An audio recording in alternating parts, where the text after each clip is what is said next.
আমাদেরও তো ইচ্ছা জাগে যে পরিবারের সাথে বাবা তো নেই, মা ভাই বোন নিয়ে ঈদ করি। আমার 36 বছর চাকরি বয়স, তো হয়তো 36 বছরে 20-25টা ঈদ করেছি, এরকমই আছে আর কি। তবে কখনো যে এক বছরে 2টা ঈদ করছি এর কোনো নজির নাই। কোনো বছর করতে পারছি একটা, আবার কোনো বছর একটা করিও নাই ঈদ, এরকম আর কি। তো যাই হোক, আমি সব মিলে ভালো আর কি।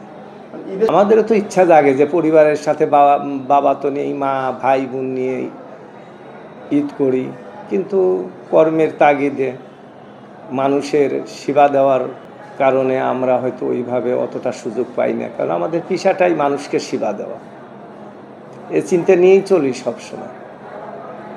এবারও আমার অফিসার ফোর্সের সহ যারা আছি আমরা একসঙ্গে ঈদ করবো এই প্রত্যাশা। 24 সালের রমজান মাসের ঈদটা করতে পারছি। অবশ্যই আপনি যাবেন বাড়িতে, একটু ভালোভাবে পৌঁছাইতে পারলে আপনি বাড়িতে, আমার নিজের ভিতর আর কি, আমরাও স্বস্তি পাই যে না, মানুষ ভালোভাবে ঈদে বাড়ি যাইতে পারছে।